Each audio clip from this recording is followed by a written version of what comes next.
ये देखो, आज भी खाना नहीं बनाया इस बहू ने। मैं तो बस अब इस बहू से परेशान हो चुकी हूँ। इसे तो बिल्कुल ही शर्म नहीं आती है। एक हफ्ता हो गया इसे अपने कमरे में बिस्तर पे लेटी हुई है, घर का कोई काम नहीं करती है। इसे तो आज मैं अच्छे से बताती हूँ। कितने दिनों से मेरी तबीयत खराब है लेकिन इस घर में किसी को नहीं दिखाई दे रहा, और तो और इन्हें भी कोई फर्क नहीं पड़ रहा। और माँ जी, उन्हें तो बस मेरे काम से मतलब है। अरे एक हफ्ता हो गया मुझे, मेरा बुखार ठीक नहीं हो रहा, मुझसे उठा भी नहीं जा रहा, लेकिन कोई मुझसे पूछता तक नहीं है। मेरी तबीयत खराब है, मेरी उठने तक की हिम्मत नहीं है। बहू, क्या हुआ है तुझे? एक हफ्ता हो गया बिस्तर पर पड़े पड़े। ऐसा भी क्या हो गया? आज भी खाना बनेगा कि नहीं बनेगा? शर्म नहीं आती तुझे? एक हफ्ते से सास खाना बना रही है। कितनी बेशर्म है ये, कितनी बेशर्म है ये। एक हफ्ता हो गया सास खाना बना रही है और कैसे बेशर्मों की तरह पड़ी हुई है यहाँ पे। बहू, ये तेरा ससुराल है, मायका नहीं है जो पड़ी हुई है बिस्तर पे इतनी आराम से। माँ जी, मेरी तबीयत ठीक नहीं है। माँ जी, मुझे अस्पताल में ले जाकर दिखा दीजिए ना। मेरा एक हफ्ते से बुखार ठीक नहीं हो रहा, मेरी तबीयत बहुत खराब है। माँ जी, मुझसे खड़ा भी नहीं हुआ जा रहा। देख बहू, मेरे घर में नौटंकी नहीं चलेगी। खड़ी होकर खाना बना रही है कि नहीं बना रही तू? नहीं माँ जी, मुझसे नहीं खड़ा हुआ जाएगा। अच्छा, तुझसे नहीं खड़ा हुआ जाएगा। देख तेरी नौटंकी कैसे निकालती हूँ मैं। तेरे बाप के पास फोन करती हूँ अभी। अरे एक हफ्ते से इस बिस्तर पे लेटी हुई है, नहीं चाहिए मुझको ऐसी बहू। हेलो। हेलो। हेलो बहन जी, नमस्ते। नमस्ते गया भाड़ में। यहाँ आकर अपनी बेटी को साथ लेकर जाइए अपने। मुझे नहीं चाहिए ऐसी बहू। क्या हुआ है बहन जी? अरे आपने अपनी बेटी को कोई संस्कार दिए हैं या नहीं? इसे यहाँ से लेकर जाइए और ढंग के संस्कार दीजिए, वरना अपनी बेटी को अपने पास ही रखिए। मैं अपने बेटे की दूसरी शादी कर दूंगी। मेरे बेटे के लिए आज भी लड़कियाँ लाइन में लग रही हैं। लेकर जाओ अपनी बेटी को यहाँ से। लेकिन बहन जी, हुआ क्या है? अरे एक हफ्ता हो गया आपकी बेटी को बिस्तर पे पड़े आराम करते करते। मैं घर का सारा काम कर रही हूँ। अरे बहू के होते हुए कोई सास काम करती है क्या? माफ कर दीजिए बहन जी, मैं अभी आता हूँ वहाँ पर। मैं समझाता हूँ अंजलि को। आइंदा से कोई भी गलती नहीं होगी मेरी बेटी से। माफ कर दीजिए बहन जी, उसे एक मौका दीजिए। देखती हूँ। किसका फोन था जी? आप ऐसे घबरा के किससे बात कर रहे थे? कहाँ जाने की बोल रहे हो आप? क्या हुआ, कुछ तो बताइए ना। रीता जी, वो हमारी अंजलि की सास का फोन था। उन्होंने साफ साफ कहा कि अपनी बेटी को आप यहाँ से लेकर जाओ। मैं अपनी बेटी की दूसरी शादी कर दूंगी। वो ऐसी धमकी दे रही है। मैं जा रहा हूँ रीता जी, मैं जा रहा हूँ अपनी बेटी के पास। अरे ऐसे कैसे बोल सकती है वो मेरी बेटी को? लेकर जाओ, ऐसा क्या हो गया वहाँ पर? लेकिन सच में माँ जी, ऐसी क्या बात हो गई वहाँ पर जो उनकी सास ने पापा जी से ऐसे बात करी? हेलो, आप जल्दी से घर पर आ जाइए। अरे रेनू, क्या हुआ? वो सब छोड़िए, आप जल्दी से घर पर आ जाइए। अभी अभी पापा जी के पास अंजलि दीदी की सास का फोन आया था। उन्होंने पापा जी के साथ बहुत गलत गलत बातें करी हैं। आप जल्दी से आ जाइए, पापा जी वहीं पर गए हैं। आप जाइए उनके साथ। क्या? हाँ जी, आप जल्दी से जाइए ना वहाँ पर, देखिए ना वहाँ पर क्या हुआ है। ठीक है रेनू, मैं अभी निकलता हूँ ऑफिस से। और सुनो, तुम माँ का ध्यान रखना। माँ जी, आप ऐसे परेशान मत होइए। आइए, आप यहाँ सोफे पर बैठिए, वरना आपकी तबीयत खराब हो जाएगी। बहू, ना जाने मेरी बेटी के साथ क्या हुआ होगा वहाँ पर। एक हफ्ते से मेरी बेटी को फोन नहीं मिल रहा है, मैंने भी ध्यान नहीं दिया बहू। मैंने सोचा मेरी बेटी घर के कामों में व्यस्त होगी, क्यों परेशान करना उसको, इसलिए मैंने ध्यान नहीं दिया। मेरी ही गलती है सारी। पता नहीं वहाँ मेरी बेटी के साथ क्या हुआ है। बहू, मुझे टेंशन हो रही है, पता नहीं क्या हुआ है मेरी बेटी के साथ। मेरी बेटी ठीक तो है ना? माँ जी, सबसे पहले तो आप शांत हो जाइए। आप इतनी टेंशन मत लीजिए माँ जी। अगर आप ऐसे करेंगी तो अंजलि दीदी को कौन संभालेगा? सब कुछ ठीक ही होगा माँ जी। और अब तो आपके बेटे भी गए हैं ना वहाँ पर, पापा जी और ये दोनों संभाल लेंगे बात को। आप टेंशन मत लीजिए माँ जी, आप थोड़ा आराम कर लीजिए। बहन जी, आ गए आप लोग। मुझे तो ये समझ में नहीं आता कौन सा मुंह लेकर आ जाते हो बार बार यहाँ पर? आज आप मुझे ये बताइए कि आपने अपनी बेटी को कौन से संस्कार दिए हैं? ना ही तो उसमें बोलने का ढंग है, और ना ही उसे रहने की तमीज है, और ना ही वो अच्छे घर की बहू लगती है। घर का काम वो करती नहीं है। आप लोगों को थोड़ी बहुत भी शर्म नहीं आई? उस जाहिल गवार की शादी मेरे बेटे से करवा दी आपने। अरे आपको थोड़ी बहुत भी शर्म नहीं आई क्या? आपने मेरे बेटे की जिंदगी बर्बाद कर दी। अरे मेरे लड़के के लिए एक से एक लड़कियों के रिश्तों की लाइन लगी हुई थी। पहली बार मेरे पापा की किसी ने ऐसी बेइज्जती की है, और मैं कुछ नहीं कर सकता, क्योंकि यह मेरी बहन का ससुराल है। हम लड़की वाले हैं ना। अगर इनकी जगह कोई और होता ना, तो मैंने उनका मुंह तोड़ दिया होता। मेरे पापा की इतनी बेइज्जती। अरे शर्म कीजिए, थोड़ी शर्म कीजिए। या बेटी को पैदा ही किया था मेरा घर बर्बाद करने के लिए? ना खाना बनाने का ढंग है, ना ही घर का कोई काम करने का ढंग है। और तो और आपकी बेटी को मैं दो लोगों के बीच में नहीं बैठा सकती हूँ, क्योंकि उसमें बात करने का भी ढंग नहीं है। अनपढ़ गवार जाहिल है वो, जाहिल। लेकिन नहीं बेटा, ये तुम्हारी बहन की ससुराल है। हमें शांति से ही मामले को सुलझाना होगा बेटा। तुम शांत रहो। अरे वो तो शुक्र है कि आपकी बेटी को मेरी जैसी सास मिली है। अगर मेरी जगह कोई और होती ना, आपकी बेटी की हालत खराब कर देती। अब यहीं पर खड़े रहोगे क्या? अपनी बेटी से मिल लो कमरे में जाके। एक हफ्ते से पड़ी है बेड पर। अच्छे से समझाना अपनी बेटी को, और ना समझे तो अपने साथ लेकर जाना उसे। महीने, 2 महीने, 4 महीने, जितने दिन अपने पास रखनी है ना रखो, और उसे संस्कार देकर ही मेरे घर भेजना। देखिए भाई साहब, मैं आपको 1 साल का टाइम देती हूँ। अपनी बेटी को अपने साथ लेकर जाइए और उसे ढंग के संस्कार दीजिए, फिर मेरे घर भेजना। और वो ना सुधरे तो हमेशा अपने पास ही रखना। और हाँ, ध्यान रखना, 1 साल के बाद मैं 2 मिनट नहीं लगाऊंगी अपनी बेटे की दूसरी शादी करने में। मेरा आपकी बेटी से कोई वास्ता नहीं रहेगा। उसके लिए इस घर के दरवाजे बंद हो जाएंगे। अब जाइए, मिलिए अपनी बेटी से। अंजलि, अंजलि बहन।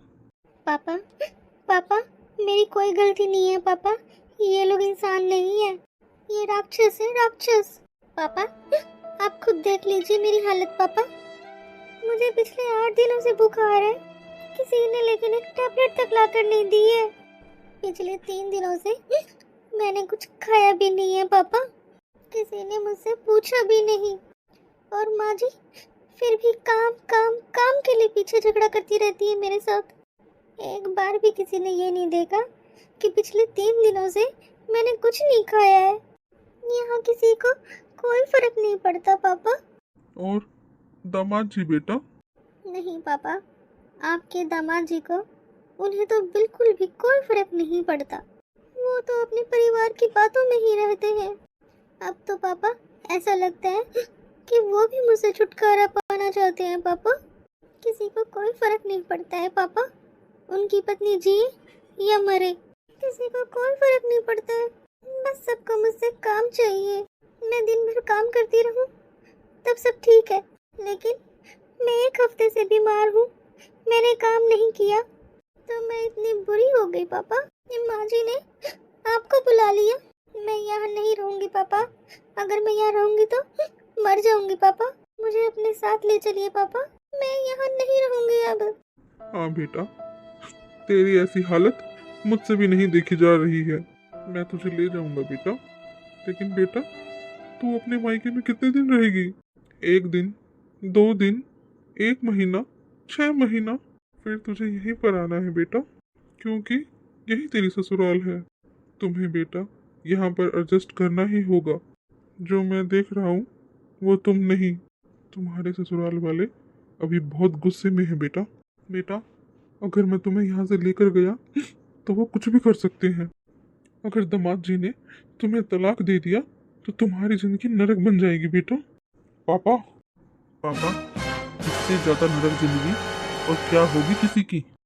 आपको दिखाई नहीं दे रहा क्या अंजलि की कैसी हालत हो रखी है? अरे ये लोग इंसान नहीं हैं, राक्षस हैं, राक्षस। मेरी बहन इनके साथ नहीं रहेगी। लेके चलो अंजलि को। बेटा, तुम नई उम्र के बच्चे हो, तुम्हें कुछ नहीं पता बेटा। बेटा, इस समय जोश से नहीं, हमें होश से काम लेना चाहिए। ये अंजलि की ज़िंदगी का सवाल है, इसलिए तुम शांत रहो और मुझे देखने दो क्या करना है। अंजलि, मैंने कभी भी तुम दोनों बच्चों में कोई फ़र्क नहीं किया। जितना प्यारा मुझे बेटा है ना, उतनी ही प्यारी तुम हो अंजलि। लेकिन तुम समझ नहीं रही हो बेटा। अगर मैं तुम्हें अपने साथ लेके आना अभी तो बहुत बुरा होगा बेटा। लेकिन एक काम हो सकता है बेटा। मैं यहाँ तुम्हारे ससुराल वालों के पास रुकता हूँ और तुम अपने भाई के साथ जाकर दवाई ले आओ। एक बार तुम ठीक हो जाओगी ना बेटा, तो सब कुछ ठीक हो जाएगा। सब कुछ पहले जैसा हो जाएगा। नहीं पापा, आप गलत समझ रहे हैं। आपको समझ नहीं आ रहा पापा, ये लोग आपको बेवकूफ बना रहे हैं। ये मैं बीमार हूँ इसलिए लड़ाई झगड़ा नहीं कर रहे हैं पापा। ये तो पापा जी, मैं ठीक थी ना, तब भी ऐसा व्यवहार कर रहे थे मेरे साथ। मैं सारा दिन घर का काम करती हूँ, लेकिन माँ जी कभी खुश नहीं होती हैं। और ये आपके दामाद जी मेरे अच्छे काम को भी अच्छा नहीं बोलते हैं। हर वक्त मुझे जाहिल गवार बोलते हैं। अपने दोस्तों के सामने मेरी बेइज्जती करते हैं पापा। मुझे नहीं रहना पापा यहाँ पर, आप बस मुझे ले चलिए पापा। ठीक है बेटा, मैं तुम्हें ले चलता हूँ अपने साथ। लेकिन कितने दिन तुम अपने मायके में रहोगी? लौट कर तो तुमको यहीं पर ही आना है ना बेटा। हम समाज में रहते हैं बेटा, और समाज में ना बेटी की मायके से डोली उठती है और ससुराल से अर्थी। और अगर हम समाज से अलग चलेंगे ना बेटा, तो ये समाज वाले हमारा जीना मुश्किल कर देंगे। हमारा जीना मुश्किल कर देंगे, दुश्वार कर देंगे हमारा जीना। बेटा जा, अपनी बहन को डॉक्टर के दिखा ला। तब तक मैं यहीं पर ही हूँ, मैं बात संभालता हूँ। नहीं लेकर गए ना इसे। सोचा था थोड़ी बहुत तो शर्म होगी इन लोगों में, ले जाएंगे इस मनहूस को मेरे घर से। लेकिन नहीं, मैं इस गवार को अपने बेटे की जिंदगी से निकाल कर ही रहूंगी। ये लोग क्या समझते हैं, मैं इस महारानी की सेवा करूंगी? सेवा करेगी मेरी जुत्ती। अरे आप लोग आ गए, कैसी है जी मेरी बच्ची? आप ऐसे जल्दबाजी में भाग के गए थे वहां पर, क्या हुआ जी? कुछ तो बोलिए ना, आप ऐसे चुपचाप क्यों खड़ी हैं? क्या बताऊं सरिता जी, बेटी का बाप हूं ना, इसलिए बहुत मजबूर हूँ।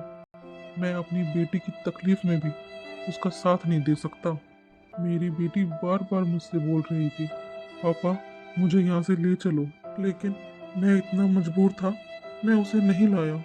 उसकी सास ने तो एक ही धमकी दी है कि वो अपने बेटे की दूसरी शादी करा देगी।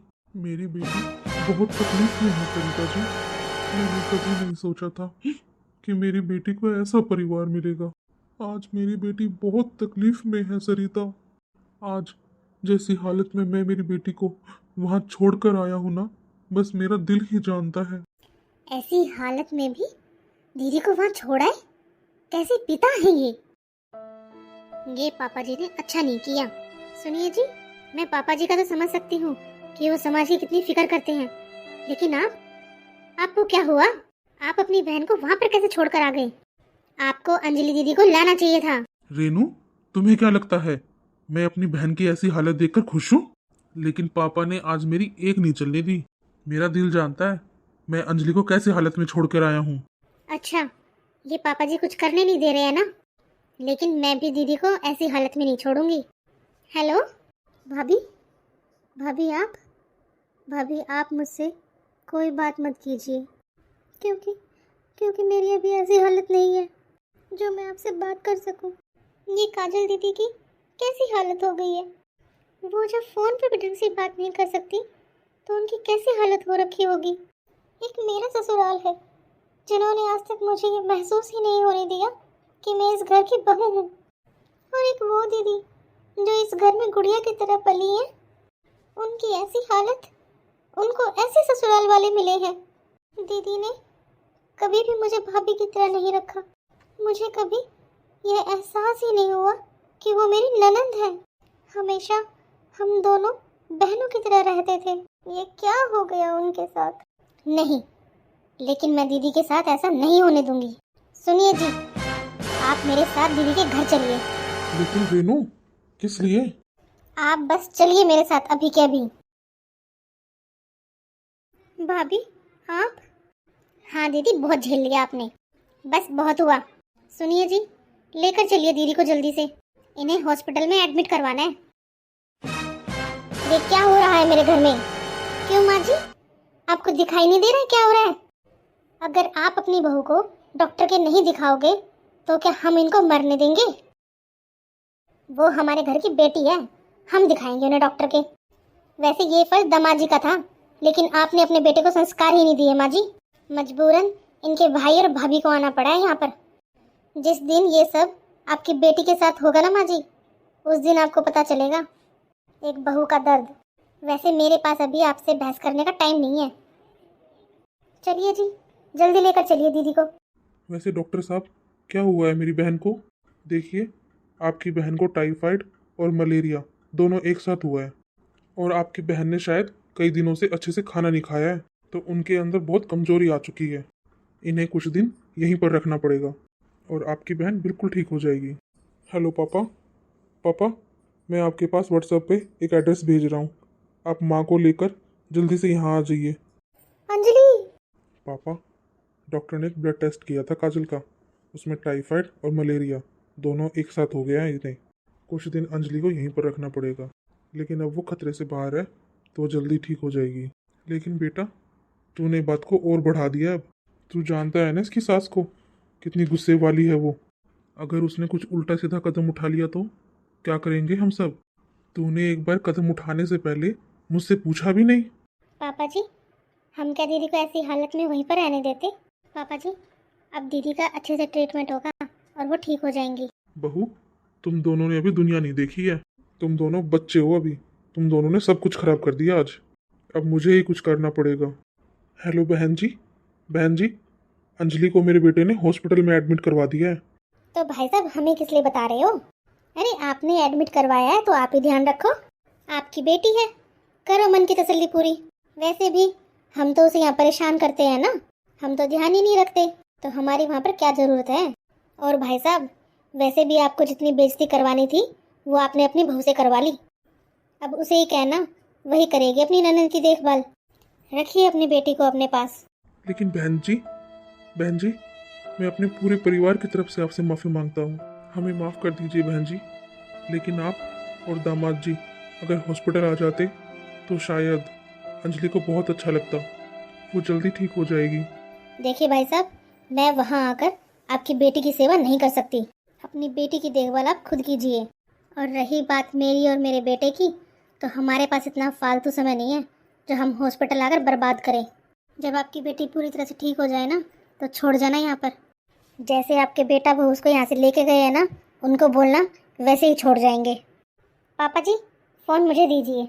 देखिए माँ जी, फ़िलहाल तो अंजलि दीदी बिल्कुल ठीक नहीं है, लेकिन जब वो अच्छी हो जाएंगी, ठीक हो जाएंगी बिल्कुल, तो मान सम्मान के साथ आकर उन्हें अपने साथ लेके चले जाना, क्योंकि वो आपके घर की बहू है।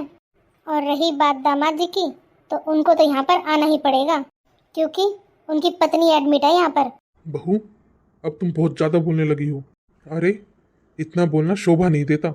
वो अंजलि की सास है, लड़के वाले हैं वो। अगर दामाद जी नाराज हो गए तो? सुना तूने क्या कह रहे हैं तेरे ससुर जी? मेरा बेटा दामाद है उस घर का, दामाद भगवान होता है, भगवान। हाँ माँ जी, आपने ये बात बिल्कुल सही बोली है कि दामाद जी भगवान का रूप होते हैं। आपके बेटे हमारे घर की बेटी को ब्याह कर लेकर गए अपने घर में, तो हमारे घर की बेटी की इज्जत और मान मर्यादा का ध्यान रखना दामाद जी का फर्ज है। उनकी पत्नी 1 हफ्ते से बीमार है, पर उन्होंने पूछना भी जरूरी नहीं समझा। ऐसे संस्कार दिए हैं आपने अपने बेटे को, ऐसे दामाद को तो कोई भगवान नहीं कहेगा माँ जी। ऐसा है बहू, मैं जानती हूँ तू बहुत तेज है। अरे, तू मुझे पहचानती नहीं है। और सुन, जैसा लेकर गई थी ना अपनी ननद को, वैसा छोड़ जाना, वरना रखना पूरी ज़िंदगी भर अपने पास, हमें नहीं ज़रूरत है उसकी। अच्छा आंटी जी, और क्या करेंगी आप? अपने बेटे की दूसरी शादी कराएंगी? ठीक है, करके दिखाओ आप। शायद आप भूल गई हो आंटी जी, मेरे पापा पुलिस में हैं, मुझे बस एक फ़ोन घुमाने की देर है, फिर आप जानती है ना आपके पूरे परिवार के साथ क्या होगा। आंटी जी, पापा जी वैसे कोर्ट कचहरी के चक्कर में नहीं पड़ना चाहते थे, इसलिए आपकी सारी बातें सुन रहे थे। कि आपसे कुछ नहीं कहा पापा जी ने। पापा जी को इन सबसे डर लगता है, लेकिन मुझे नहीं। मुझे तो घर के बाहर जाने की भी ज़रूरत नहीं है, बस मेरे पापा को एक फ़ोन मिलाने की देर है। क्या हुआ आंटी जी, आपकी आवाज नहीं आ रही है, अभी तो फोन कटा भी नहीं है। तो सुनो, जब दीदी ठीक हो जाए बिल्कुल, तो बिल्कुल उनको मान सम्मान कर लेने के लिए आ जाना। Hello hello hello. मैं तो भूल ही गई थी कि इस रेनू के पापा पुलिस में हैं और उनकी बहुत जान पहचान है। ये तो मुझे और मेरे पूरे परिवार को जेल में डलवा देगी, क्योंकि इसके पापा की बहुत जान पहचान है। ये कैसे भूल गई मैं। ऐसा करती हूँ, मैं आज पूरे परिवार के साथ हॉस्पिटल चले जाती हूँ। अंजलि के पापा तो बहुत शरीफ हैं, वही समझा सकते हैं इस रेनू को। ये तो बहुत तेज निकली।